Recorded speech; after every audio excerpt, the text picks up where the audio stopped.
She was only supposed to sweep floors, polish silver, and leave without being noticed. That was the unspoken rule in houses like these. Stay in the background, blend into the walls, and never forget your place.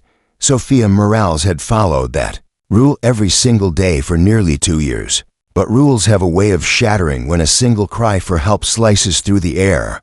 That morning, Brighton Cove was drenched in golden light, the kind that made the ocean look like it was spilling liquid fire onto the shore. The Caldwell estate sat on a cliffside, its stone walls and towering windows catching every glint of that light, a fortress of wealth and silence.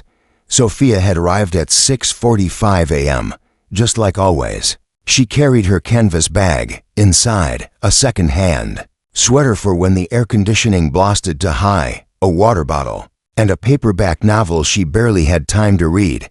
She clocked in quietly, nodding to the butler on her way to the back service wing. Inside, the house smelled faintly of polished wood and the faint citrus cleaner used on the marble floors. Sophia tied her hair into a low braid, slipped on her apron, and began her rounds, dusting the library shelves, straightening the pillows in the formal sitting room, wiping down the endless kitchen counters of imported stone. She had learned to keep her thoughts contained while she worked, but that morning they wandered. She thought about her younger brother, Matteo, studying in the city. She thought about the extra shift she'd taken the night before to help him pay for his textbooks. She thought about her rent due in 3 days. She was kneeling to collect a stack of magazines from the floor when she heard it. At first, it was faint, just a muffled, distressed sound somewhere beyond the open terrace doors. She froze, holding her breath, and it came again. Not a laugh, not a playful squeal. A sharp, desperate cry. Her instincts overrode her rules. She dropped the magazines, heart pounding, and stepped quickly onto the terrace. The spring air hit her face, crisp, but with a bite of sunlight. The cries were louder now, ragged and panicked. She followed them down the stone steps into the garden, her shoes catching on the edges. And there, tucked in the far corner of the patio near the glass fence that overlooked the ocean, was Lily Caldwell. The little girl was strapped into a stroller, her cheeks flushed red, her small fists clenching the air, her hair stuck damp to her forehead, and her breaths came too fast. No adult was in sight. The sun had been beating down on that corner for hours, and Sophia's stomach tightened as she realized just how hot it had become there.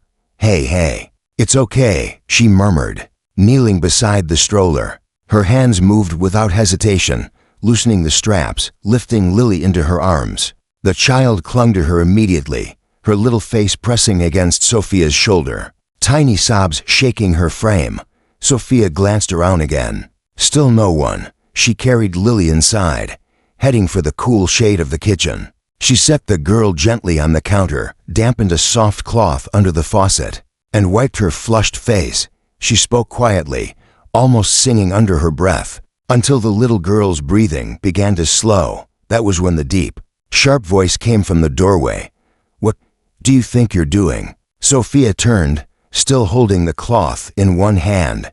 Standing there was Ethan Caldwell himself, tall, broad-shouldered, his dark suit perfectly pressed despite the early hour. His expression was unreadable, but his eyes, they were cold, sharp, as though every detail in the room had just been filed away in his mind.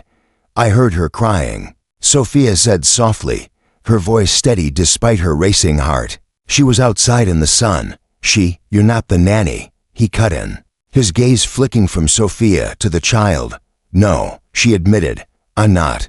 But she needed, I didn't ask for your opinion, Lily." As if sensing the tension, reached toward Sophia again, making a small whimper when Ethan stepped closer. Something in his face shifted then, a flicker of surprise, maybe even confusion, but it was gone in an instant. Sophia didn't know if she was about to be thanked or fired. She only knew one thing: whatever just happened here had changed. Something in this house, and in her life. She couldn't have guessed how much. The silence between them felt heavy enough to touch.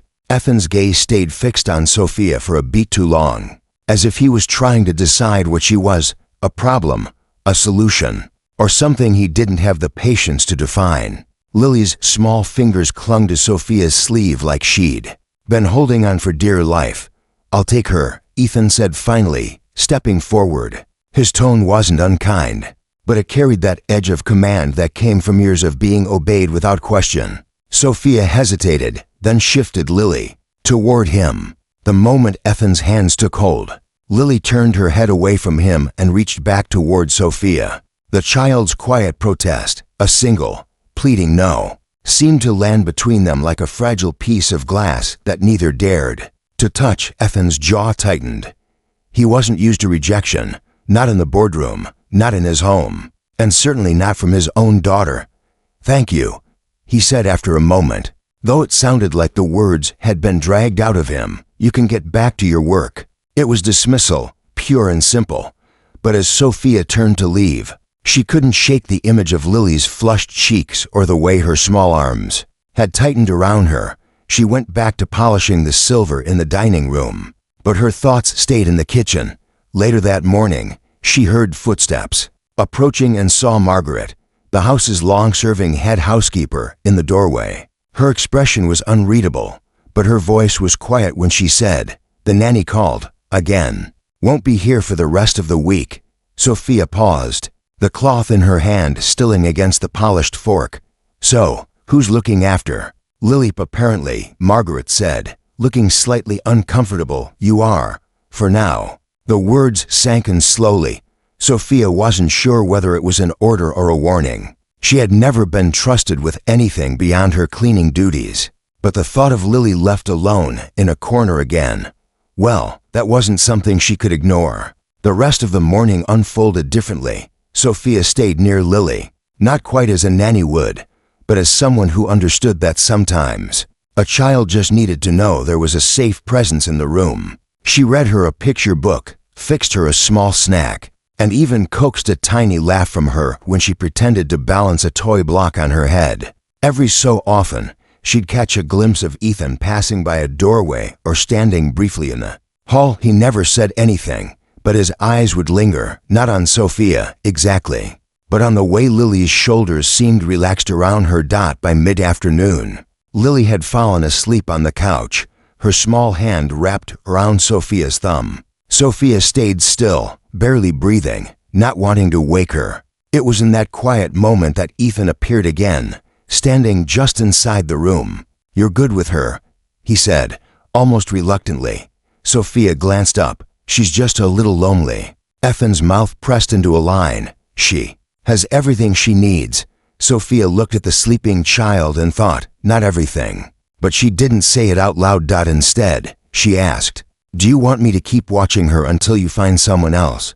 There was a pause, the kind of pause where something unspoken almost rises to the surface, then sinks again. "Finally," he said, "yes, just until the nanny returns." Sophia nodded. She didn't realize it yet, but that small agreement was the first step onto a path that neither of them could walk back from. What she couldn't know was that someone else in the house had been watching too, and had already decided that her place here would cause trouble that might cost her far more than a job. It started with small changes, barely noticeable at first, but enough for anyone paying attention to feel them. The Caldwell mansion, once a place where footsteps echoed without answer, now had the sound of a child's laughter drifting through its hallways. Sophia noticed it on the third morning she spent with Lily.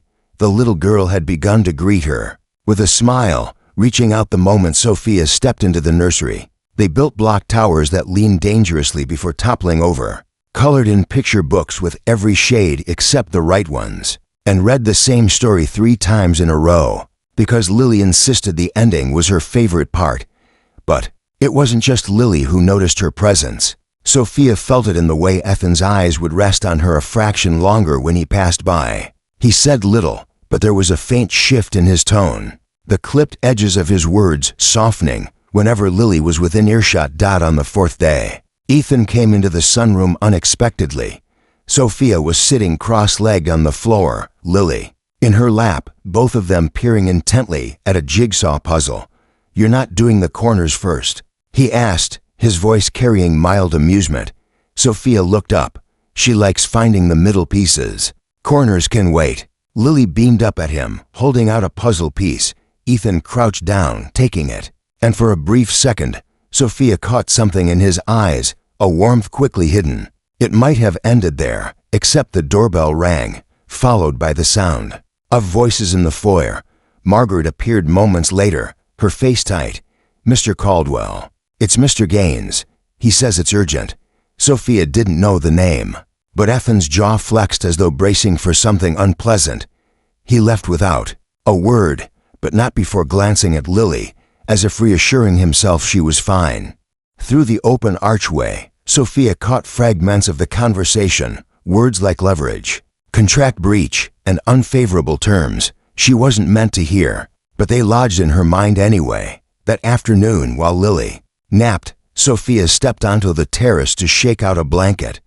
The ocean stretched endlessly below, the wind sharp with salt.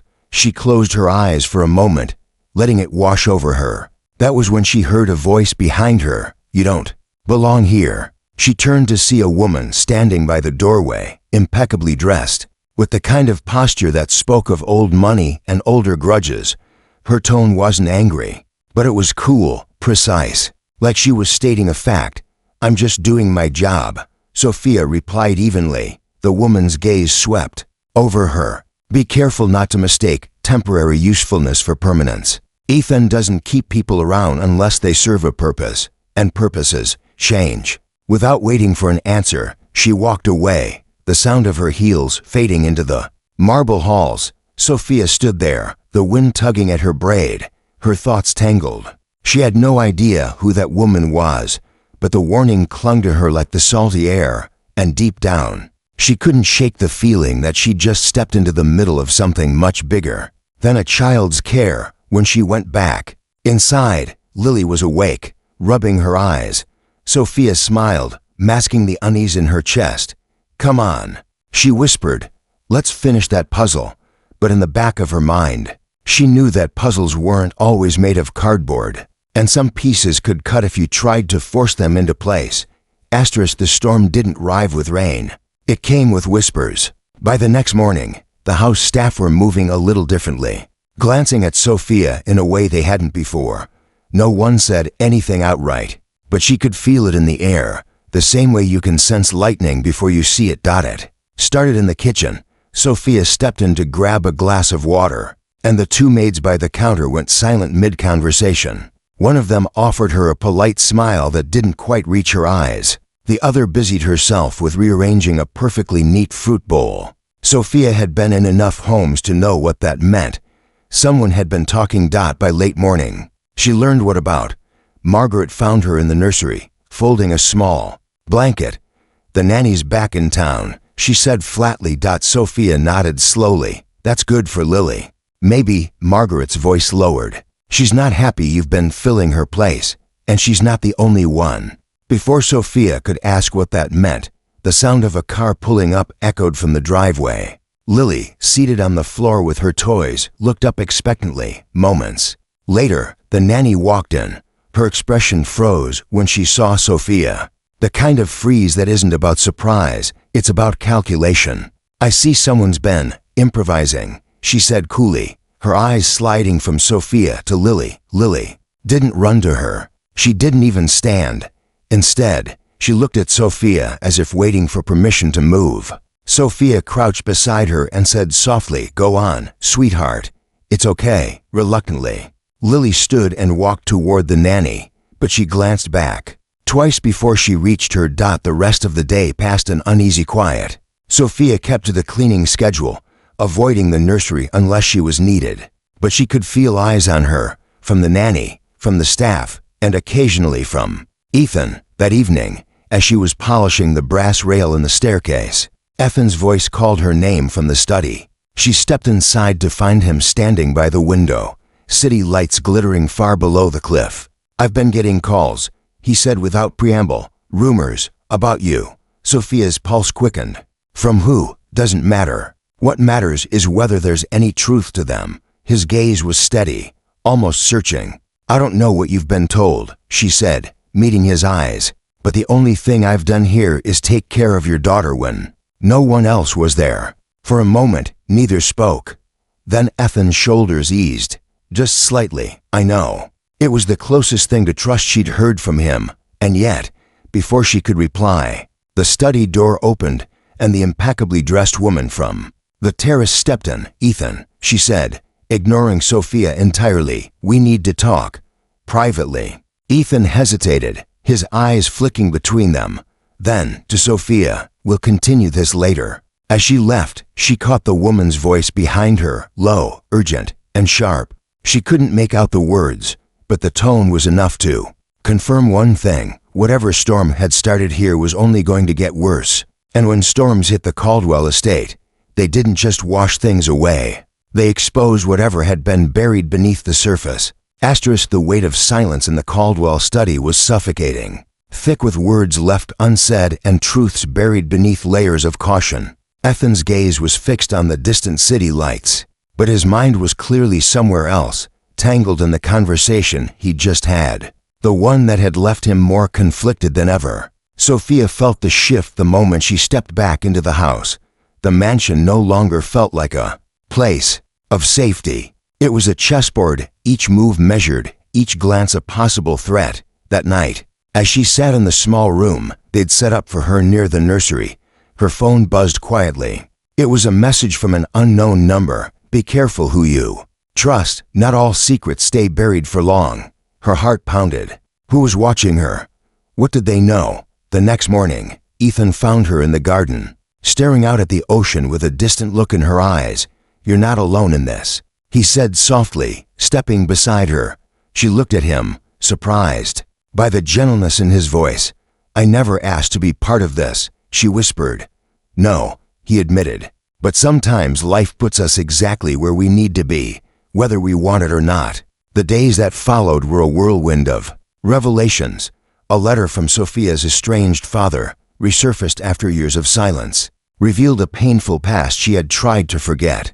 A confrontation with the nanny exposed old resentments that went deeper than jealousy, secrets that threatened to unravel the fragile peace they had built. And through it all, Lily remained the constant, her innocent laughter a fragile thread, holding together two worlds that seemed destined to collide. One evening, as a storm raged outside, Sophia found herself alone with Ethan in the study. The tension that had kept them apart for so long finally broke. Words flowed like the rain against the windows, confessions of fears, hopes, and a longing neither had dared to voice. In that moment, they weren't Billionaire and Maid. They were just two people standing at the edge of something new, fragile, uncertain, but real. But just as they reached for that fragile hope, a knock on the door shattered the quiet. A messenger handed Ethan an envelope, sealed and urgent. Inside was a photo, one that threatened to expose everything Sophia had tried to leave behind. The past wasn't done with her yet. The envelope slipped from Ethan's hand, landing on the desk with a dull thud. Sophia stared at the photograph, her breath caught in her throat. It wasn't just an image. It was a door she had locked years ago, now wrenched open for the world to see. She didn't need to explain it. The look in Ethan's eyes told her. He understood enough, though perhaps not the whole story. But there was no time to dwell on it. Somewhere down the hall, a sudden shout broke through the charged silence. It was Margaret. Her voice carried urgency and fear. "Lily's gone." The words tore through Sophia like a strike of lightning. She didn't wait for instructions. Her body was already moving. Ethan was right behind her, his voice calling Lily's name, the sound echoing through the mansion's vast corridors. They searched room after room, their footsteps pounding against marble floors. Rain lashed against the tall windows, wind howling through the narrow cracks. Then, faintly, above the roar of the storm, Sophia heard it, a muffled cry, high and frightened. She followed the sound out to the back terrace. The glass door was ajar, rain blowing in, and beyond it the garden stretched into shadows and whipping branches. Her heart slammed against her ribs as she spotted a small figure near the edge of the property, far too close to the cliffside fence. Lily, Sophia, sprinted, her shoes slipping on the wet stone, the storm drenching her hair and clothes. She reached Lily just as the child's small hands clutched desperately at the slick railing. Dropping to her knees, Sophia wrapped her arms around her, holding her close, whispering that she was safe now. By the time Ethan reached them, his suit soaked through, Lily was tucked tightly against Sophia's chest. Relief broke across his face, sharp, unguarded, and raw. He knelt beside them, placing a steadying hand on Lily's back. Back inside. After Lily was dried and wrapped in blankets, Ethan turned to Sophia. There was no distance in his gaze now. "You didn't just save her," he said quietly. "You saved me." Sophia shook her head. "She's all that matters. You matter," he countered. The words steady, as if he'd been holding them back for far too long. The photograph on the desk, the secrets, the whispers, none of it seemed to matter in that moment. The storm outside was beginning to fade, replaced by a softer sound, Lily's slow, even breathing as she drifted to sleep. Ethan's voice lowered. "Stay, not because you work here, not because Lily needs you. Stay because I want you to." Sophia searched his face for doubt, for hesitation, but found none. The world beyond these walls might still hold its dangers, its shadows ready to resurface. But here, right now, there was something worth holding onto. She gave the smallest nod, her fingers brushing his in a quiet promise. And for the first time in a long time, she allowed herself to believe in a future she'd never dared to imagine. Sometimes, it isn't the life you plan that changes everything. It's the life that finds you when you're not looking.